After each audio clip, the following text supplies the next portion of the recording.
आद्य prayer start करेंगे। ओम योगेन चित्तस्य पदेन वाचा मलं शरीरस्य च वैद्यकेन योपाकरोत्तं प्रवरं मुनीनां पतञ्जलि प्राञ्जलिरानतोऽस्मि। ॐ स्वस्ति स्वस्ति स्वस्ति। Now we are rounds.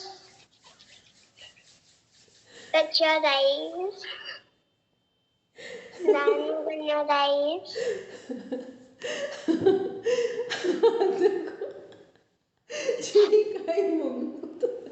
आद्या को हंसी आ गई। कोई बात नहीं आद्या, हम लोगों को भी हंसी आ जाती है। ठीक है, हम लोगों को भी आ जाती है। ऐसे थोड़े कि हम लोग कहेंगे कितने छोटे बच्चों को आ गई, हमें नहीं आई, हमें भी आ गई थी। चलिए, अब सब लोग बताएंगे जो हम लोग ने वर्क दिया था, किसने किसने शुरू किया करना अपना। कल हमने होमवर्क दिया था कि आपको 2 दिन में करना है। कितने लोगों ने स्टार्ट कर दिया? श्री गणेश किया है, सीमा मैम ने, और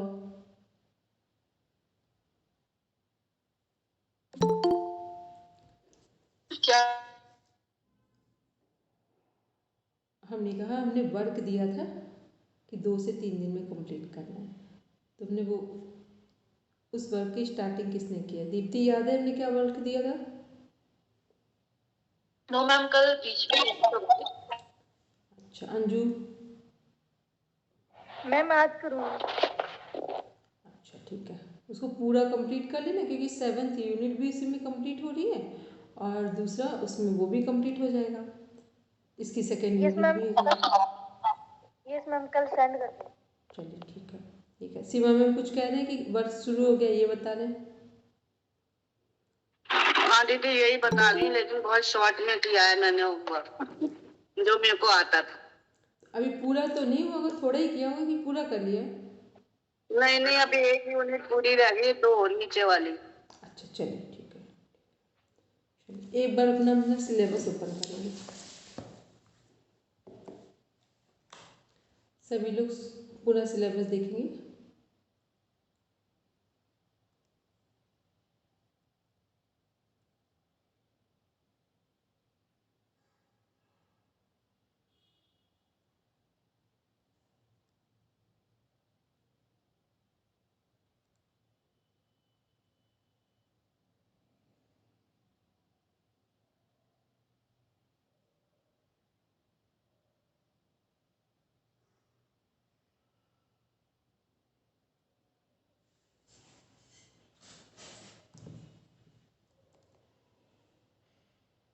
चलिए अब हम लोग देखते हैं एक बार।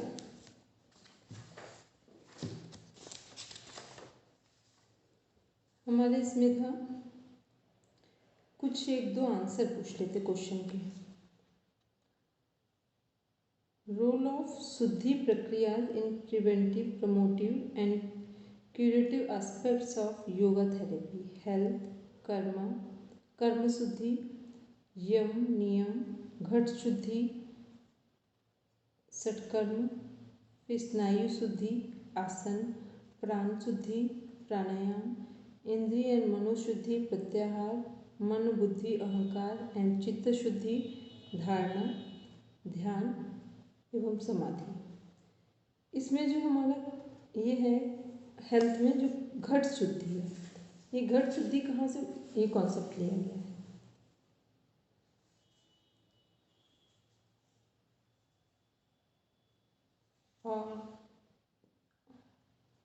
और किसको याद है घट शुद्धि का कॉन्सेप्ट कहाँ से लिया गया है? बोलेंगे कृष्णा जी? घिरण संहिता से। घिरण संहिता से, ठीक है। और हमारा जो धारणा है वो हठ योगी ग्रंथों में क्या है?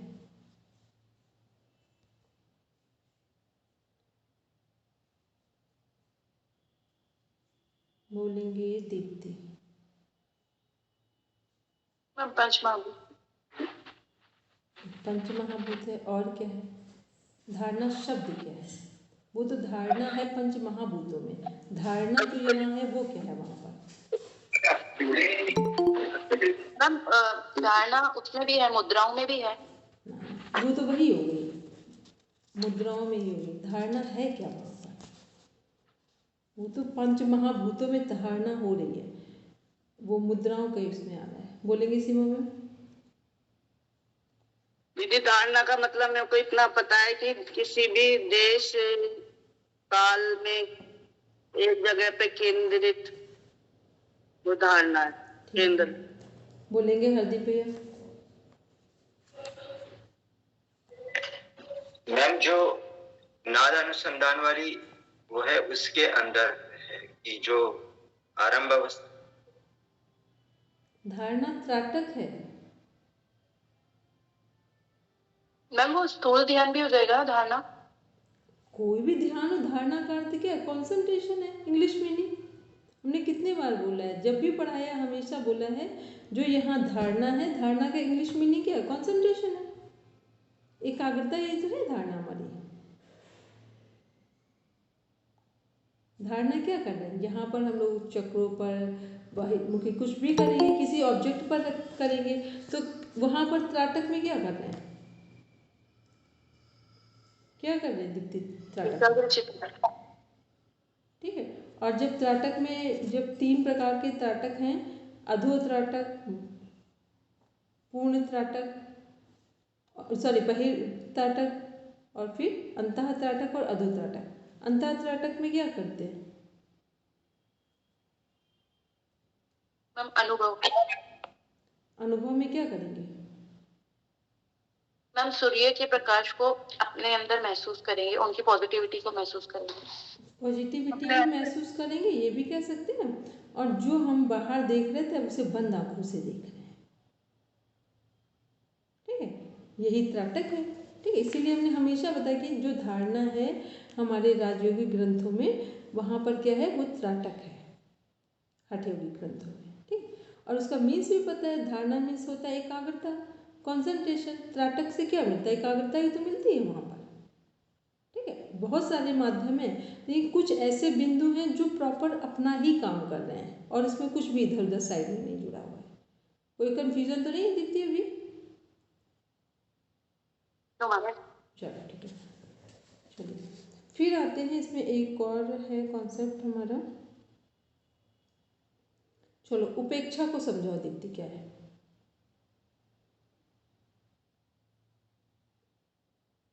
उपेक्षा को एक लाइन में समझाओ, क्या है?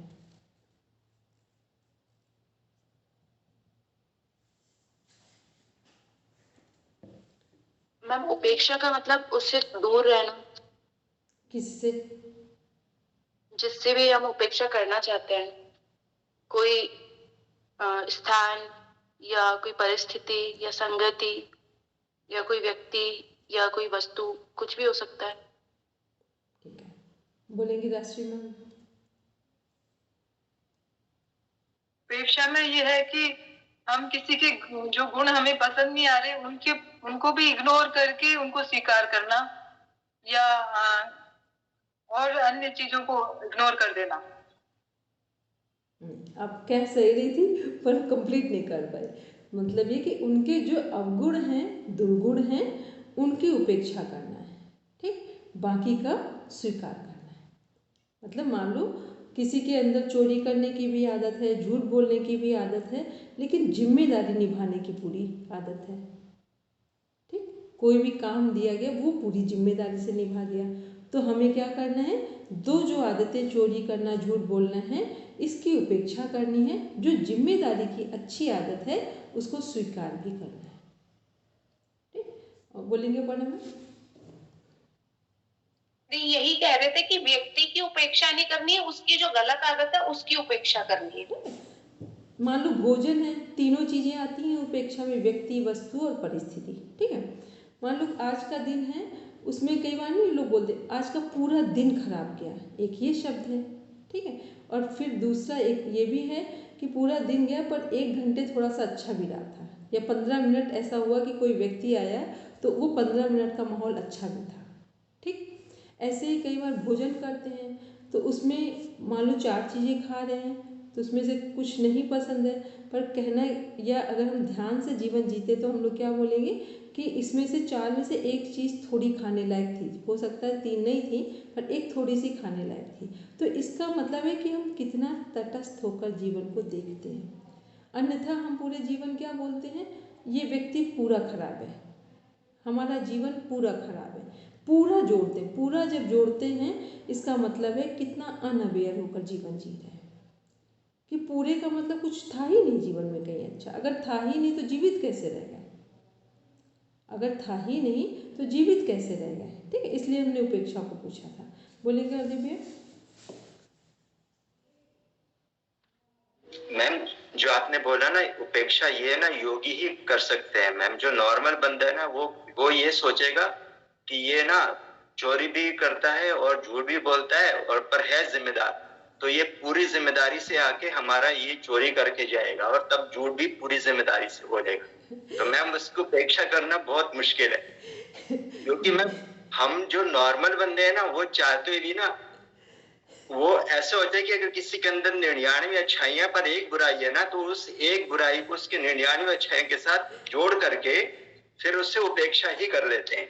पर योगी जो है अगर 100 बुराई हम योगी ने तब भी उससे उपेक्षा नहीं करेंगे।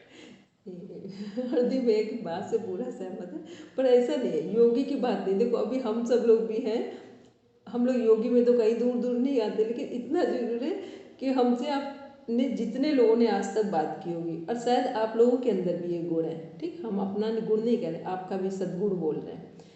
आज तक किसी की भी बात कर लो, हम ये भी बोलेंगे कि हमसे लोग बहुत सारे गुस्सा आ जाते हैं, घर के लोगों को नाराज़गी होती है, वो कहेंगे कि तुम ये कह रही हो कि ये खराब है, और फिर तुम ये कह, अगर उनके बारे में थोड़ी देर बात हुई तो तुम कहती हो कि उस दिन उन्होंने ये काम सही किया था, उन्होंने यहाँ पर ये बात कही थी। तो वो पूछते हैं घर के सब लोग, ये नहीं ससुराल और मायके दोनों साइड से पूछते, तुम किसकी तरफ हो? तुम ये भी कह रही हो कि इसमें एक कमी भी है और तुम ये भी कह रही हो कि इसमें अच्छाई भी है। तो मेरा कहने का तात्पर्य होता है कि जो दिख रहा है उसको भी बोलेंगे और जो नहीं, जो गलत है उसे भी बोलेंगे। और सच में हमारी ये हैबिट है, हमको कुछ भी दिखाओ तो उसका अगर एक पक्ष जो ठीक नहीं उस पर भी मेरा ध्यान जाता है और जो उसका सब कुछ ठीक है उस पर भी जाता है। तो हम सब लोग कोई योगी में नहीं आते हैं। तो ऐसे जन सामान्य लोग भी अगर अपने नज़रियों को थोड़ा ऐसा रखते हैं तो इससे क्या है, ये कहा जाएगा कि सच में हम लोग योग के जीवन को समझ पा रहे हैं। भले ही हम उस पर गहराई पे नहीं हैं, लेकिन उसको समझने के लिए तैयार हैं। ठीक है, तो यहाँ इसलिए हरदीप भैया की बात सही है, सबकी बात सही है, बट ध्यान क्या रखना, उपेक्षा का मतलब व्यक्ति वस्तु पर, क्योंकि एकदम से कोई योगी होता ही नहीं है। धीरे धीरे करके योगी ना सही एक साधारण मनुष्य तो बन ही जाएंगे हम लोग। बोले किसी में दीदी, इससे ऊपर वाला जो कॉन्सेप्ट है ना 2.5, जिसमें बिहार और आचरण है, क्या है, आचार और विहार, ये भी नहीं समझ में आया। आहार और विहार, आहार और विहार, ये हम भैया के लिए क्लास आहार विहार नहीं, इससे आगे वाला। ठीक है, आचार और विचार, आचार और विचार। हमने कहा ये सब कुछ हम हरदीप भैया का माइंड जो इतना स्विंग हो रहा था ना कि कुछ सब बोर हो रहा है, इसलिए इसको उठाया है ताकि आपका रिवीजन हो जाए 5-10 मिनट का, फिर अपने कॉन्सेप्ट पे आ जाए। तो ये हमारा क्या है, इसमें हम लोग देख रहे हैं कॉन्सेप्ट ऑफ आहार विचार। आहार पर तो हम लोग चर्चा ही कर रहे हैं, स्क्रीन शेयर हो रही है। विचार और फिर आचार और विचार। तो आहार तो सभी को पता है, ठीक। आहार 2 तरह से लेते हैं, कौन बताएगा, बिल्कुल सही से शब्दों में बता दो। आहार 2 तरह से ले रहे हैं, बोलेंगे दीप्ति? मैम एक तो मानसिक आहार भी होता है, प्रत्याहार जिसे बोलते हैं, ठीक। एक भोजन वाला जो आहार है और दूसरा प्रत्याहार है, ठीक। तो भोजन वाला आहार सबसे अधिक जरूरी है जीवन में, क्योंकि उसके बिना हम रह नहीं सकते हैं। तो वो सबसे पहला फर्स्ट है। फिर जो हमारा प्रत्याहार है वो किस पर डिपेंड करेगा, कई बार प्रत्याहार से भी आहार हमारा शुद्ध हो सकता है और कई बार आहार की शुद्धि से भी हम प्रत्याहार हमारा शुद्ध और सिद्ध दोनों हो जाता है। तो ये आहार के संदर्भ में हो गया। और यहाँ आहार के संदर्भ में 3 चीज़ें सभी को पता है, जो हम जब भी बात करते हैं, इसमें सिलेबस में भी बात की जो आपके सामने स्क्रीन शेयर हो रही है, कि ईमानदारी के से या ईमानदारी से धन को कमाया गया हो, उससे वो से खाने का अरेंजमेंट किया गया हो। ये फर्स्ट स्टेप। सेकंड स्टेप हमारा क्या है कि प्रेम से बनाया गया हो। थर्ड स्टेप है कि शांतिपूर्ण या शांत मना स्थिति के साथ खाया गया हो। ये है हमारा ऐसा भोजन हमें कुछ नहीं भी करेंगे तो भी संसार से अध्यात्म की पूरी यात्रा हो सकती है। फिर एनाटॉमी फिजियोलॉजी के टर्म में क्या है कि सही तरीके से चबाया गया हो, फिर उसे सही से पचाया गया हो और फिर सही समय पर हमारे शरीर से उसे निष्कासित किया गया हो। ये एनाटॉमी फिजियोलॉजी के टर्म है। तो ये क्या हम लोग ने देखा, जो हमारा भोजन है उसके संदर्भ में बात कर रहे हैं। अब आते हैं नेक्स्ट, देखते हैं इसी में विचार क्या है। हमारे विचार का संबंध किससे है? भोजन से ही आ रहा है हमारा। तो जैसे सॉरी विहार होगा यहाँ पे, आहार और विहार होगा। तो जो पहले हमें अपना भोजन ठीक करना है, फिर विहार में जो हमारी सुबह से लेके रात तक की जो दिनचर्या है, जो कुछ भी हम करते हैं वो सब विहार में आ जाएगा। ठीक, तो युक्ताहार विहार से वहाँ पढ़ा था हम लोगों ने श्रीमद् भगवद गीता में। वहाँ क्या था कि भोजन जो है वो ना अधिक करें ना कम करें, ये आहार के संदर्भ में बात हो रही थी। विहार के संबंध में क्या था? आहार, विहार, निद्रा, ठीक, और कर्म, 4 चीज़ों की बात। तो विहार में क्या है, जो अपना पूरे दिन का, उसमें कर्म भी आ जाएगा, जो भी हम लोग काम कर रहे हैं या परिश्रम से संबंधित भी चीज़ें कार्य से ही जुड़ जाएंगी, तो वो सब भी हमारा ना अधिक हो और ना कम हो। मान लो बहुत हम लोग घूम रहे हैं, बहुत बातें कर रहे हैं, बहुत लोगों के संगत में आ रहे हैं या बहुत परिश्रम कर रहे हैं, जो हमारे पूरे दिन का रूटीन बना हुआ है, रात तक का, सोने से जगने तक का, जगने से सोने तक का, तो वो सब भी क्या है, वो सब विहार में आ जाएगा हमारा। तो उसे भी नियंत्रण में रखना है, तो ही हमारी आध्यात्मिक यात्रा हो सकती है। बिना आहार को शुद्ध किए हुए और बिना अपनी दिनचर्या को ठीक रखे हुए हम लोग कभी भी आध्यात्मिक जीवन कह दें या मनुष्य होने की बात तो नहीं कर सकते। ठीक है, आध्यात्मिक जीवन तो एक बड़ा शब्द हो जाता है, सबका सन्यासियों की बात हो रही है, बात हो रही है मनुष्य बनने की या स्वस्थ होने की। मनुष्य से भी सरल कर दें तो स्वस्थ होने की बात कर रहे हैं। तो आहार और विहार दोनों को ध्यान में रखेंगे। फिर है आचार और विचार। आचार है हमारे यम, जो 5 यम हैं, अहिंसा, सत्य, अस्तेय, ब्रह्मचर्य, अपरिग्रह। ये क्या है? आचार में आते हैं। फिर विचार में आते हैं नियम, शौच, संतोष, तप, स्वाध्याय, ईश्वर प्रणिधान। ठीक है सीमा? ठीक है। और किसी को ऐसा कोई ऐसा वर्ड लग रहा हो जो कंफ्यूजन में हो तो वो पूछ लीजिए। फिर बस हम लोग अपने आते हैं डायरेक्ट पे। हम बोलेंगे हरदीप भाई। मैम मैं कह रहा था वो ना, मेरे को ये बोर तो लगता है पर मैं ध्यान कर देता हूँ, उसकी तरफ कंसंट्रेट करता हूँ, तो मैम मेरी वजह से मतलब वो नहीं करना है प्लीज। नहीं कोई बात नहीं, ये तो हमने वर्क भी दिया है ना, इसीलिए हमने वर्क पहले जोड़ रखा है, क्योंकि आपको होमवर्क करना है, तो थोड़ा सा उधर भी माइंड डाइवर्ट। कोई बात नहीं, ये कोई ऐसी चीज़ नहीं, ये तो एक हंसने की बात है मेरे लिए। ठीक है, तो हमने वो बोले कि हरदीप भैया को बोरिंग लग रहा था, तो हमको लगा कि जो वर्क है उसको भी इसी में ऐड कर दें। ठीक है, चलिए अभी किसी का कोई ऐसा वर्ड लग रहा हो, ये जो हमारा यूनिट है वहाँ पूछ लें। बोलेंगे राष्ट्र में। डॉक्टर साहब मैंने जैसे बोला ना कि इसमें ना ये जो उपेक्षा का है ना, उसमें कुछ लोगों को बिल्कुल इग्नोर करना पड़ता है, और कुछ जो अपने घर से या एकदम जुड़े हुए लोग होते हैं ना, तो उनकी कई कमियों को देखते हुए भी इग्नोर करके फिर उनको स्वीकार करके ही चलाना होता है ना, इसलिए बोला मैंने ऐसा। नहीं तो वो तो जरूरी है, नहीं तो अपने घर में देखो कमियां सबके अंदर है, कोई 100% है ही नहीं। यदि हम लोग देखें तो हमारे अंदर सब अच्छाई है, हम लोगों के अंदर भी तो कमियां हैं, बहुत सारी कमियां। लेकिन कुछ लोग ऐसे हैं जो मतलब मानना ही नहीं चाहते ना, उन लोगों को फिर इग्नोर भी करना पड़ता है। जैसे दुर्योधन को इस तरह से, मतलब इस तरह के लोग जो नहीं मानते ना उनके लिए। लेकिन दुर्योधन जैसे लोग कभी कभी होते हैं, इस तरह के लोग होते ही नहीं जल्दी। दुर्योधन जैसे लोग इस समय नहीं है, ऐसे तो बहुत रेयर होगा। दुर्योधन जैसे लोग होंगे तब तो कृष्ण भगवान को आना पड़ेगा। ठीक है, मैंने तो एक उदाहरण दिया, समाज में ऐसे बहुत से लोग होते हैं जिनको इग्नोर करना ही पड़ता है। लेकिन कहने का तात्पर्य है कि जिनको भी हम इग्नोर कर रहे हैं उनके कारण कहीं हमारा हृदय विक्षिप्त तो नहीं हो रहा है, ये ध्यान में रखना है। इग्नोर करने से मतलब है, उपेक्षा करने से अर्थ है या तात्पर्य है कि हमारा मन कहीं अशांत ना हो।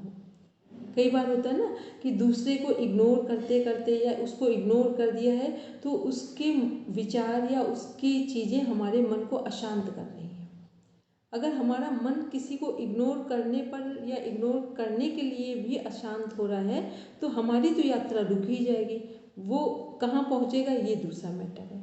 तो जिसको भी इग्नोर करना हो तो पहले अगर फाइनली इग्नोर करना है तब भी ये करके कि अब भगवान उसको रास्ता दिखाओ। ठीक, हम नहीं दिखा पाए, उनको भी सद्बुद्धि दो, हमें भी दो।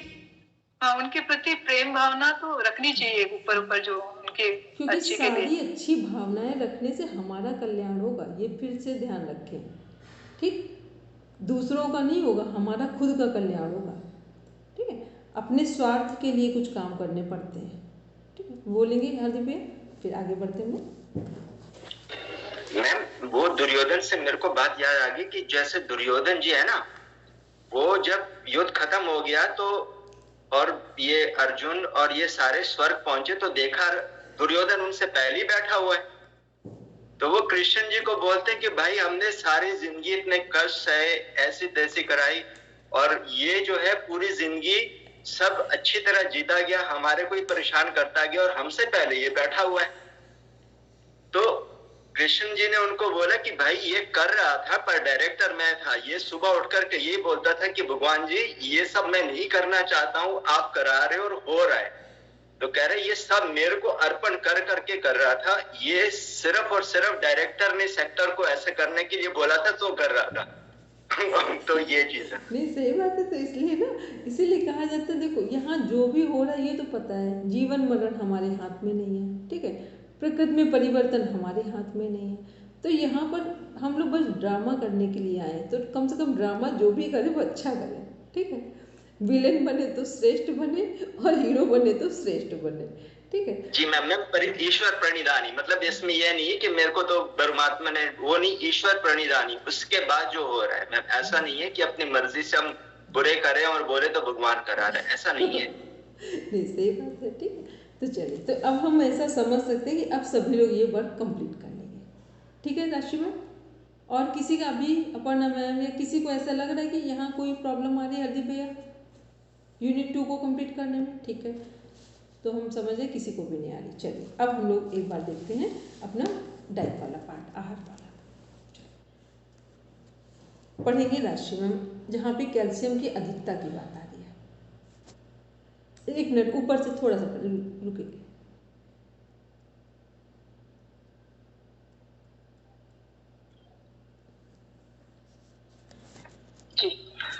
डेफिशिएंसी रिकेट्स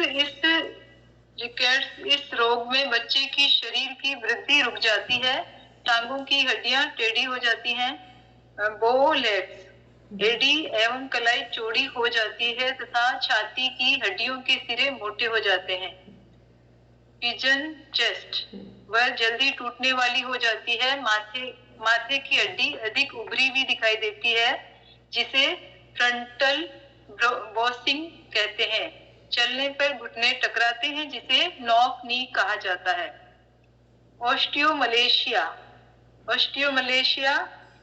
अडल्टहुड में कैल्शियम की कमी से अस्थियां दुर्बल हो जाती है, पेल्विक गर्डल कंप्रेस हो जाता है। ऐसी महिलाओं के गर्भवती होने पर शिशु का जन्म कठिनता से होता है, कभी कभी गर्भपात भी हो जाता है। रक्त जमने में अधिक समय लगता है।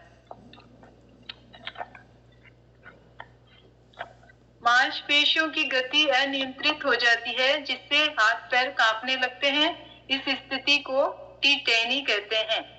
ऑस्टियोपोरोसिस अडल्ट में, खासकर महिलाओं में हड्डियों की डेंसिटी में कमी आ जाती है। जो डेंसिटी है, जो हड्डियों की के पास जो है घाव वाली चीजें पास में वो सब क्या है, उनमें भी कमी आ जाएगी। तो क्या होगी, हड्डियाँ फिर कमज़ोर हो जाएंगी।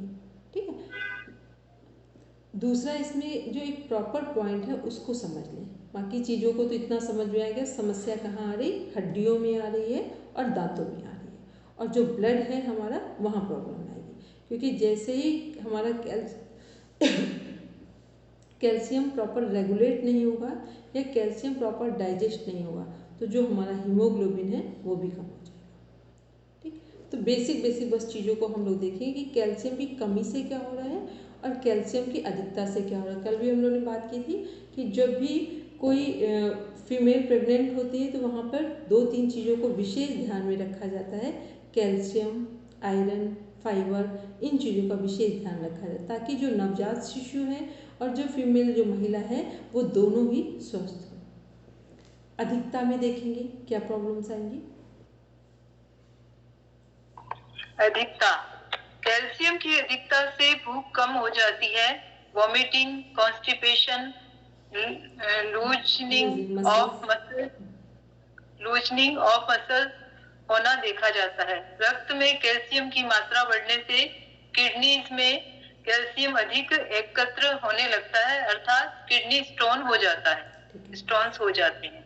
एक बात क्लियर हुई कि जो हमारा जब कैल्शियम अधिक होता है, जब भी स्टोन बनते हैं, कितने लोगों ने ये वाली बात कई बार हमें बताई कि स्टोन क्यों बनते हैं। किसको याद है ये बात, हम कई बार रिपीट कर चुके हैं। स्टोन बनने का कॉस्ट फैक्टर क्या है? देख लें जरा। चलिए, तो स्टोन कब बनते हैं? जब हमारा कैल्शियम हम बराबर ले रहे हैं लेकिन कैल्शियम का ना रेगुलेट किया जा रहा है और ना ही उसे प्रॉपर तरीके से डाइजेस्ट किया जा रहा है। तो ऐसी स्थिति में क्या होते हैं कि हमारे शरीर में स्टोन बनना शुरू होते हैं। लोग बोलते हैं ना कि स्टोन बन रहे हैं, और फिर ये भी बोलेंगे कि अब कैल्शियम लो मत। कैल्शियम तो हमारे शरीर को डेली मिलना चाहिए, डेली इसकी आवश्यकता है, लेकिन लेना और बंद करना ये प्रॉब्लम नहीं है। प्रॉब्लम ये है कि जो हमने कैल्शियम लिया है वो हम डाइजेस्ट कर पा रहे हैं या नहीं कर पा रहे हैं। तो जब हम कैल्शियम डाइजेस्ट नहीं करते हैं तो क्या प्रॉब्लम आएगी, धीरे धीरे स्टोन बनना स्टार्ट हो जाएंगे। वो कहीं पर भी स्टोन बन सकते हैं, बोन में भी, किडनी में भी, गॉल ब्लैडर में भी, अदर भी बहुत जगह स्टोन बन जाते हैं। ठीक है। तो ये सब क्या है, ये किसके कारण हो रहे हैं? कैल्शियम जब डिपॉजिट होना शुरू हो जाता है और फिर वो छोटे छोटे जो कैल्शियम के जो टुकड़े आ रहे हैं वो सब एक साथ होकर पूरा एक जगह इकट्ठे होंगे, पहले सॉफ्ट होंगे फिर हार्ड होते चले जाएंगे। और इसी के को ठीक करने के लिए किसकी व्यवस्था की गई है? लाइसोसोम की। जो लाइसोसोम है वो क्या कर रहे हैं, हमारे जो हम लोगों ने सेल में पढ़ा था वो क्या करते हैं, जब हम लोग फास्टिंग कर लेते हैं 12 से 14 घंटे की, 12 to 14 आवर्स की, जब भी हम लोग रात में फास्टिंग करते हैं, स्वस्थ लोगों के लिए तो वैसे बोला जाता है 12 आवर्स की फास्टिंग करनी है, अस्वस्थ लोगों के लिए 14 और 16 आवर्स की फास्टिंग करने को नेचुरोपैथी में कहा जाता है। तो जब हम लोग फास्टिंग करते हैं, भोजन नहीं लेते हैं, उस टाइम पे एक नेचुरल भूख हमारे शरीर में लगती है। तो वो जब नेचुरल भूख लग रही हो और उस समय 1 से 2 घंटे, 3 घंटे, 4 घंटे भोजन नहीं मिला, तो जो हमारे लाइसोसोम्स हैं वो क्या करते हैं, वो हमारा कैल्शियम खाना शुरू कर देते हैं। और वो जब कैल्शियम खाएंगे तो जो हमारे स्टोन के पास जो सेल बन रही हैं, जो इसके कारण जो कैल्शियम इकट्ठा हुआ है, वो सब क्या होगा, वो सब डाइजेस्ट कर लेगा लाइसोसोम, जिसके कारण जो हमारा स्टोन बन रहा था या बन गया है वो धीरे धीरे ठीक हो जाएगा। तो बहुत सारे लोग नेचुरोपैथी में ऐसे ही स्टोन की प्रॉब्लम से बाहर आ गए। ठीक, उसमें कुछ लोग मेरे पास भी और हम भी उसका एक पार्ट है।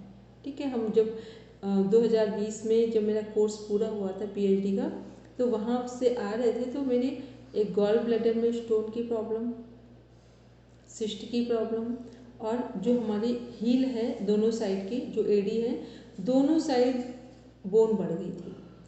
क्योंकि वहाँ का पानी ऐसा है कि अच्छे से अच्छे व्यक्ति सब कुछ कर ले, लेकिन इस प्रॉब्लम से शायद 100 में से केवल 5 लोग बच पाते हैं, बाकी इससे ग्रसित होते हैं।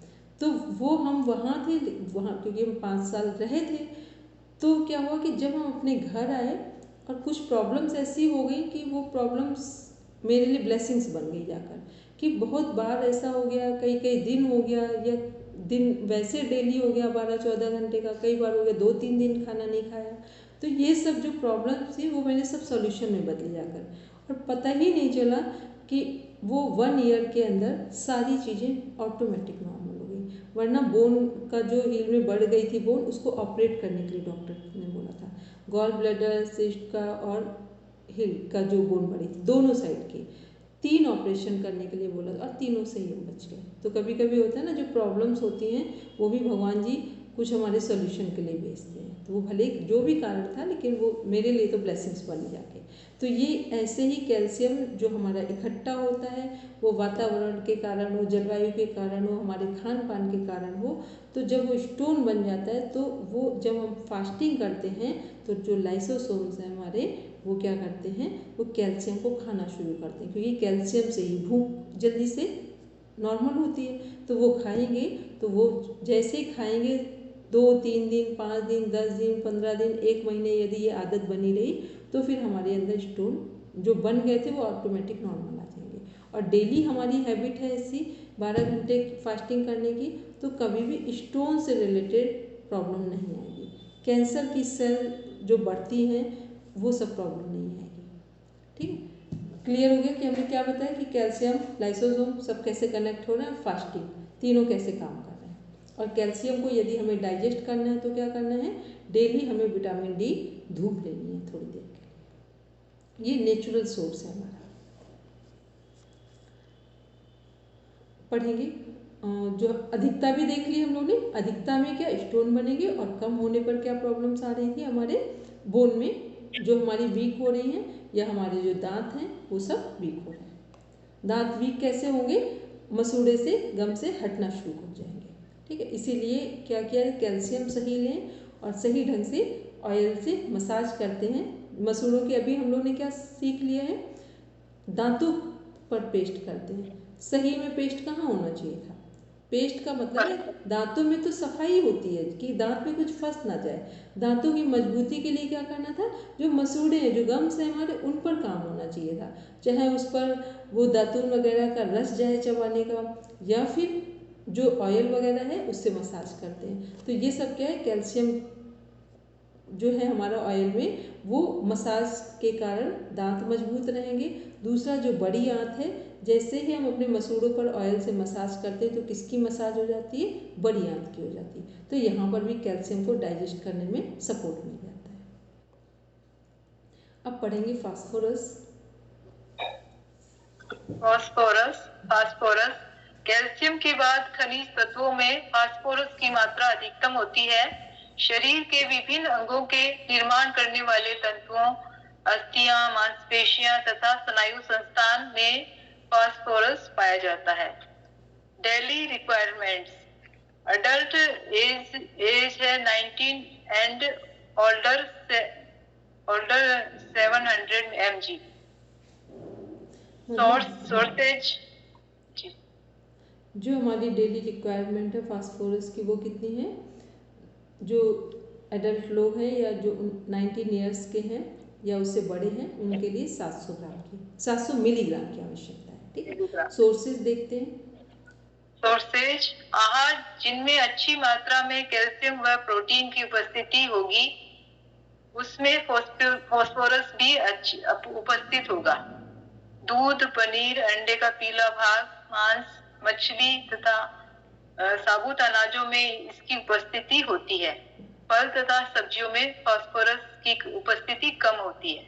ठीक है, तो किसमें हम लोग देख रहे हैं, दूध से बने जो प्रोडक्ट हैं वहाँ पर, और फिर साबुत जो अनाज हैं जो अंकुरित हो जाते हैं वहाँ पे भी कैल्शियम, फास्फोरस वहाँ पर भी पूरा है। और बस कहाँ नहीं है, सब्जियों में कम है, सब्जियों में कम है और फलों में कम है। इसमें जो वो देख रहे हैं हम लोग, डेली रिक्वायरमेंट देख रहे हैं, उसको फाइनल नहीं समझेंगे। वो एक होता है ना, एक मोटा मोटा एक रफ आइडिया दिया हुआ है, अदरवाइज सभी की प्रकृति के अनुसार ही भोजन को डिसाइड किया जाता है, किसको क्या मात्रा में किस चीज़ की आवश्यकता है।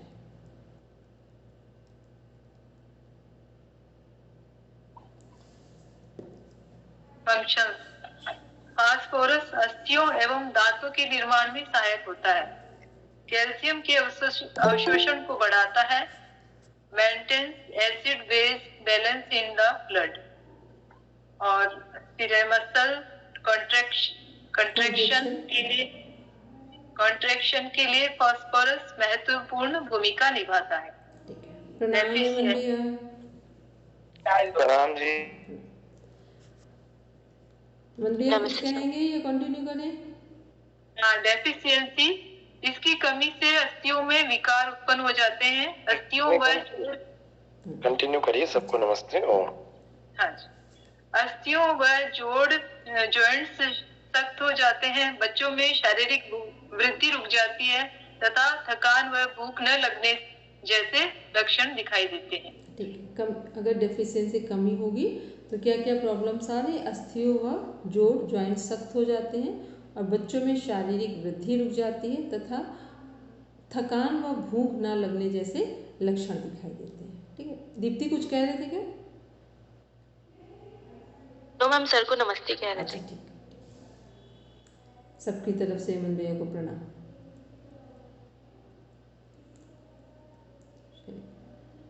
पढ़े जी, सबको प्रणाम। डॉक्टर साहब, कल वाले कार्यक्रम की भी सबको सूचना दे देना कि कल कक्षा का तो अवकाश रहेगा। हाँ, और कल उस कार्यक्रम में सभी लोग जुड़े। हेमंत भैया आप ही सूचना दीजिए, आपकी सूचना प्रभावी लगती है, सूचना दीजिए। कैसी बात करते हैं, प्रिंसिपल के छोड़ करके आप सीधे छोटे वाले शिक्षक को बोल रहे हैं। ऐसा है तो सभी लोगों को पता ही होगा। वैसे तो फिर बता देता हूँ कि कल जो है हमारा कार्यक्रम एक रहेगा अंतर्राष्ट्रीय महिला दिवस के अवसर पर। आपको वैसे तो सूचना मिल गई होगी, फिर भी नहीं मिली तो हम ग्रुप में भी डालेंगे। जो डॉक्टर साहब उसके संयोजक के रूप में रहेंगे, मुख्य वक्ता भी वही रहेंगे और इन्हीं की वजह से ये कार्यक्रम बना तैयार हुआ है और इनको आपको सुनने को मिलेगा कुछ विशेष बातों पर जो सामान्य रूप से और अवसरों पर नहीं सुनने को मिलती। उसके अलावा और भी बहुत सारी ऐसे क्षेत्र में जुड़ी हुई नारी शक्ति हैं, उनको हमने संयोजित सबको इकट्ठा करके अलग अलग विचारों को आपको एक मंच पर एक सवा घंटे के कार्यक्रम में, जिनमें हमारे रचना जी भी हैं, इधर मोनिका जी भी हैं, इधर आपके अपर्णा जी भी हैं, तो ये सभी लोग अपने अपने विचार कल के अवसर पर सुनाएंगे। तो और भी बहुत सारे अलग अलग क्षेत्रों से, कोई प्रशासनिक सेवाओं से हैं, कोई पुलिस से हैं, कोई शिक्षक वर्ग से हैं, सब अलग अलग जो सफल अपने क्षेत्र में हैं, जो अपरों को प्रेरित कर रही हैं, क्षेत्र में काम कर रही हैं, वो सब एक मतलब प्रेरणात्मक कार्यक्रम रहेगा। तो आप सब लोग उसमें जुड़े कल और उस लिंक को आप सब औरों को भी शेयर करेंगे, जिससे कि नई पीढ़ी भी इसको सुन करके किसी के भी जीवन में थोड़ा बहुत भी परिवर्तन आए तो सब अच्छा समाज का निर्माण करने में अपन लोग इतना तो सहयोगी बने। हम प्रयास कर रहे हैं, तो आप लोग भी इसको शेयर करके अपनी ओर से तो आप यही प्रयास करिए, है ना। और दूसरा रही बात, लाइव कार्यक्रम में आप लोग कमेंट भी करिएगा, है ना, तो वो ठीक रहेगा। और बाकी रही, क्योंकि अपना कार्यक्रम है, अपने को तो एक्टिवनेस दिखानी होगी ना सभी को। आपका ही है वो कार्यक्रम, हम तो ठीक है एक सूत्रधार के रूप में है, बाकी हो आप ही के लिए राय।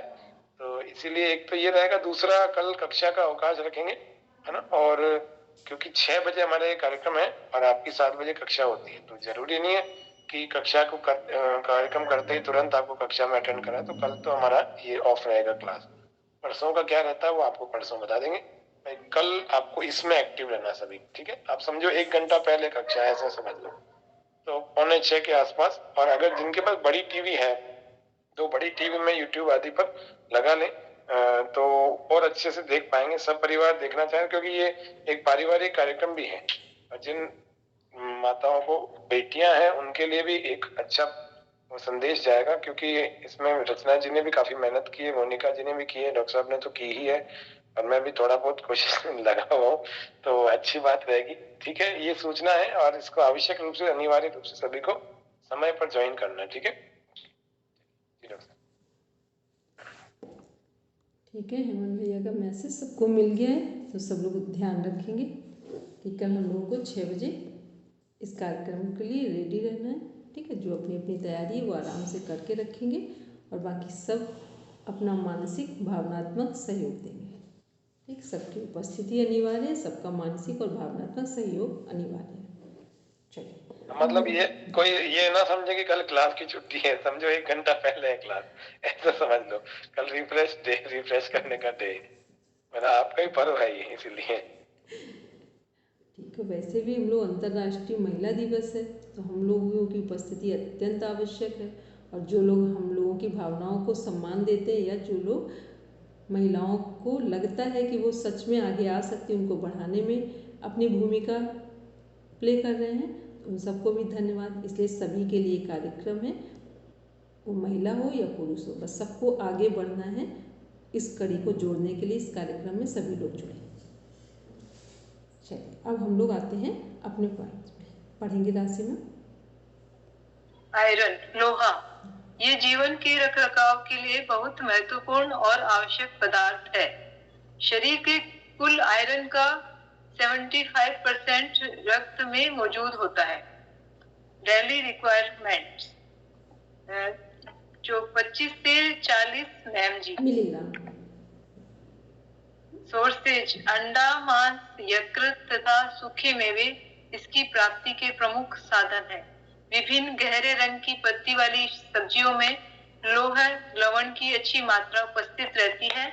अंडे के पीले भाग, दालें तथा नट्स में भी लौह लवण अच्छी मात्रा में पाया जाता है।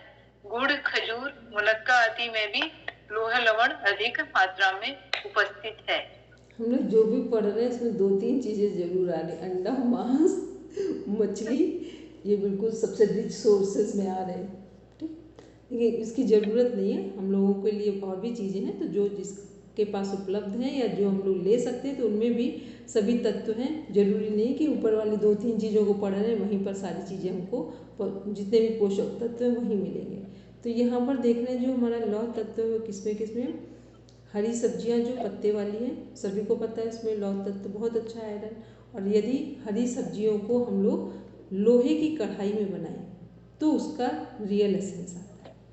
जब हम लोग किसी और बर्तन में बना देते हैं तो फिर उतनी चीज़ों में जो उसका एसेंस आना चाहिए वो उतना नहीं आता है। दूसरा है, ऐसा माना जाता है कि कोई भी आयरन का मतलब जैसे मान लो पालक, जो भी हम लोग जिसमें आयरन अधिक है, उनमें यदि नींबू की बूंदें डाल दी या आंवला डाल दिया, खट्टी चीज़ें डाल दी, तो फिर आयरन को प्रॉपर वे में कंप्लीट माना जाता है कि आयरन को अब सही तरीके से डाइजेस्ट भी किया जा सकता है। केवल आयरन जिसमें कैल्शियम नहीं है वो इनकम्प्लीट होता है। ठीक, तो आयरन में जब भी कुछ भी बनाएं उसमें खट्टी चीज़ों को जरूर मिक्स कर दें, वो टमाटर हो, आंवला हो, इमली हो, नींबू हो, कुछ भी ऐसा हो तो फिर वो कंप्लीट। दूसरा, उसे लोहे की कढ़ाई में बनाएं। जितनी पत्तेदार सब्जियां पहले तो भाई उसी में बनती थी, अभी कुछ लोगों ने चेंज कर लिया है, तो उस लोहे की कढ़ाई में बनाएंगे तो प्रॉपर उसका रिजल्ट आएगा। फिर है गुड़, खजूर, मुनक्का। ये क्या है, गुड़ कब खाएं? खाने के बाद। आयरन की कमी यदि पूरा करना हो तो गुड़ खाने के बाद खाएं। खजूर भिगो कर खाएं या दूध में बॉयल करके खाएं।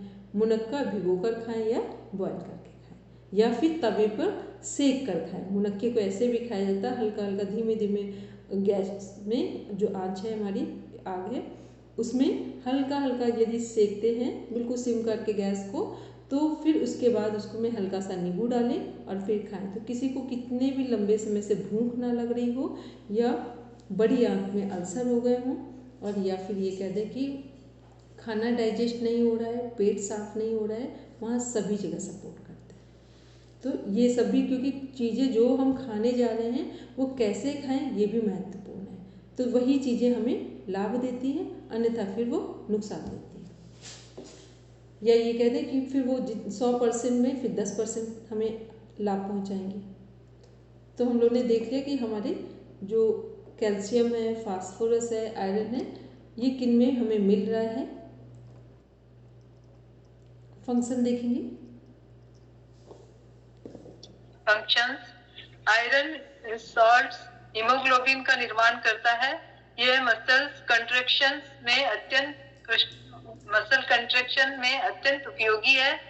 इट प्रोड्यूस इम्यून सेल्स, ये इम्यून सेल को भी प्रोड्यूस करता है। मतलब जो हमारी इम्यूनिटी है वो किस पर काम करती है, कैसे हमारी इम्यूनिटी बढ़ती है, वहाँ पर आयरन और कैल्शियम दोनों की आवश्यकता है। ठीक, इम्यूनिटी को बढ़ाने के लिए आयरन और कैल्शियम दोनों हमारे शरीर में प्रॉपर मात्रा में चाहिए। फिर डेफिशिएंसी देखेंगे।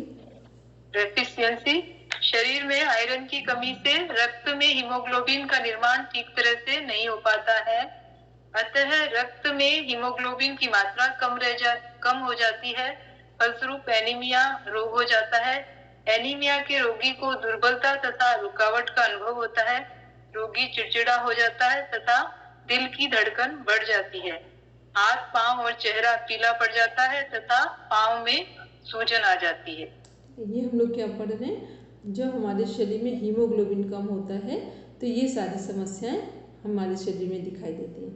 और यदि हीमोग्लोबिन हमारा आइडियल क्या है, 12 to 14 फीमेल का, 14 to 16 मेल पर्सन का, ये आइडियल हीमोग्लोबिन है। यदि इससे हीमोग्लोबिन हमारा कम हो रहा है तो फिर हमें ध्यान देना है अपने खान पान प्राणायाम पर, क्योंकि जो कुछ भी हम लोग खा रहे हैं डाइजेस्ट हो जाए, हमारा पेट प्रॉपर तरीके से साफ हो जाए, और उसके साथ साथ यदि अनुलोम विलोम या नाड़ी शोधन प्राणायाम करते हैं तो ऐसे बहुत सारे रिसर्चेज हैं जो ये डिफाइन करती हैं कि विद इन 3 मंथ्स में भी 3 मंथ्स में किसी भी व्यक्ति के हीमोग्लोबिन को आइडियल बनाया जा सकता है। क्योंकि जो हम लोग श्वास लेते हैं उसमें ऑक्सीजन जाता है, ऑक्सीजन जब प्रॉपर बॉडी के एक एक सेल में इनटेक करेगा तो सब जो भी हम भोजन करते हैं, पानी पीते हैं, वो सभी प्रॉपर तरह से एब्जॉर्ब होंगे और वेस्ट मटेरियल सही समय पर हमारी बॉडी से बाहर निकल जाए। ये सब भी हमारे जो हीमोग्लोबिन को बढ़ाने में सपोर्टिव पार्ट है या सपोर्टिव पार्ट प्ले करते हैं। अब पढ़ेंगे सोडियम। सोडियम, सोडियम शरीर के समस्त एक्स्ट्रा सेलुलर ब्लड्स और प्लाज्मा में उपस्थित है। फ्लूइड्स है, एक्स्ट्रा सेलुलर फ्लूइड्स और प्लाज्मा में उपस्थित रहता है। इस खनिज लवण की पूर्ति आहार में यौगिक के रूप में सोडियम क्लोराइड यानी साधारण नमक द्वारा की जाती है। डेली रिक्वायरमेंट है इसकी 8 से 10 ग्राम। सोर्सेज है common salt, sodium chloride is also found in certain foods like fish, meat, eggs and seasonal foods. एक बात देखिए, जो हमारा सोडियम है वो किससे मिल रहा है हमें? नमक से। सोडियम किससे मिल रहा है? नमक से। अब वो नमक नेचुरल फॉर्म में भी हमें मिल रहा है बहुत सारी चीज़ों में। एक तो हम नमक डायरेक्ट ले रहे हैं और एक नेचुरल फॉर्म में ले रहे हैं। तो ये जो हमारा सोडियम है इसमें कौन से नमक लेने की बात हो रही है अगर नेचुरल फॉर्म में ले रहे हैं तो? सेंधा नमक। सेंधा नमक की बात हो रही है, ठीक है। बस इन बातों को क्या कह रही दीप्ति? वही कह रहे थे, रॉक सॉल्ट। हाँ, ठीक। पढ़ेंगे आगे, सोर्सेज देखेंगे, सॉरी सोर्सेज हो गए, फंक्शन देखेंगे। सोडियम शरीर में एसिड तथा एल्केलाइन स्थिति में संतुलन बनाए रखने में सहायक होता है। It helps in the transmission of nerve impulses।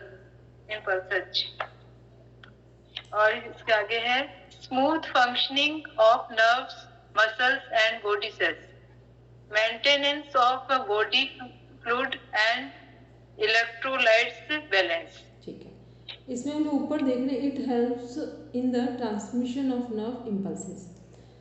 कभी हम लोग ने माइंड किया, ये शायद 2-3 दिन पहले आपकी क्लास में डिस्कस किया है या अदर क्लासेस में, याद नहीं हमको, कि जब हमारे शरीर में ग्लूकोज की कमी होती है तो हम लोगों को क्या दिया जाता है?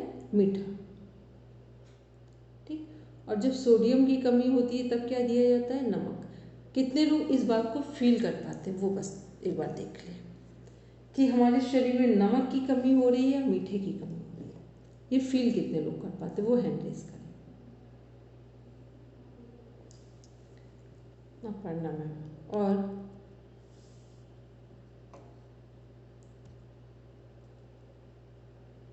दीप्ति, ठीक। ये मेरा क्वेश्चन समझ में आया? हमने क्या पूछा है कि जब हमारे शरीर में नमक की कमी पता चल रही है, जब नहीं बोलेंगे, कब हमारे शरीर में नमक की कमी है और कब मीठे की कमी हो रही है।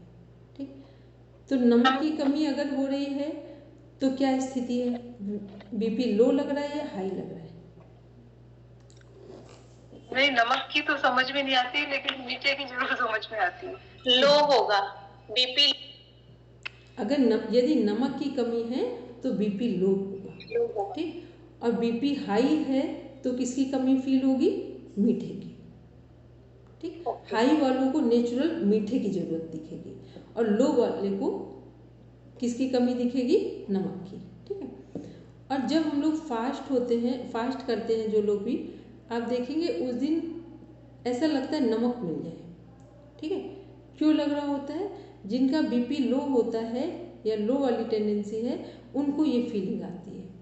इसीलिए जो बहुत स्वस्थ मानसिकता के लोग हैं उनको ऐसा बोला जाता है, अब नमक अगर बहुत ले लेंगे, मीठा नहीं ले रहे हैं या मीठा अधिक ले लिया, तो ऐसा कहा जाता है कि जो लोग फास्ट करें वो ना नमक लें और ना मीठा लें, वो ऐसे फल ले लें, दूध ले लें, नींबू पानी ले लें, मतलब ऐसी सब चीज़ें ले लें जिससे नमक और मीठा दोनों रिकवर हो गए।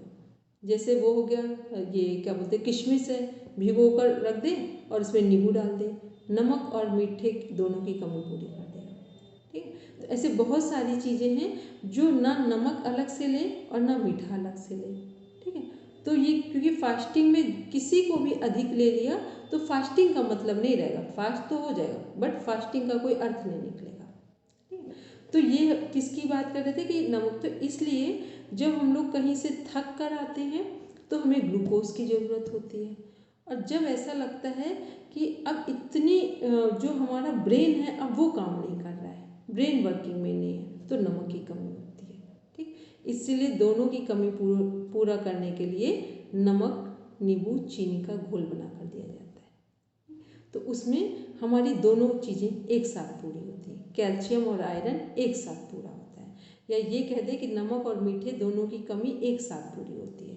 तो ये सब क्या, नींबू क्या करता है कि अल्कलाइन है उसमें, तो पूरी बॉडी में फास्ट वो ब्लड के साथ मिल जाता है जाके, तो जैसे इंजेक्शन काम करता है वैसे बॉडी को एनर्जी से भर देता है।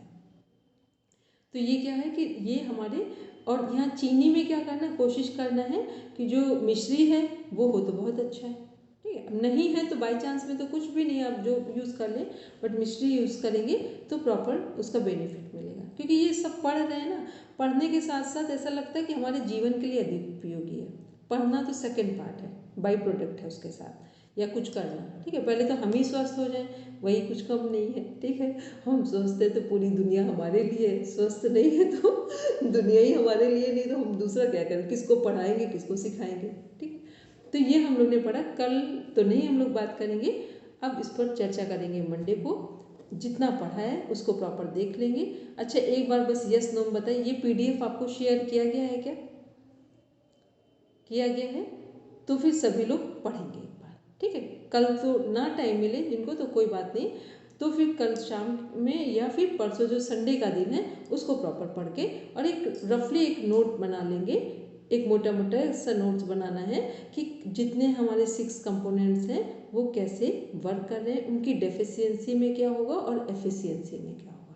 ठीक, बस इतना एक बनाना है नोट। जितनी सारी चीज़ें अगर नोट बनाएंगे ना तो 4 पेज की चीज़ें केवल 5 लाइन में आएंगी आपकी, प्रॉपर जो की नोट्स जिसे बोलते हैं। ठीक है, चलिए सब बैठेंगे शांति पाठ के लिए।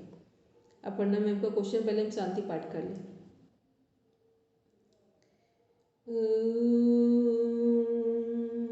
शांति शांति शांति, सर्वारिष्ठस्तु शांतिर्भवतु। Now rub your palm, touch your eyes, then open your eyes. चलो सबको प्रणाम, शुभ रात्रि। अपर्णा मैम अपना क्वेश्चन पूछ लीजिए, बाकी सब लोग लीव करना चाहे लीव कर।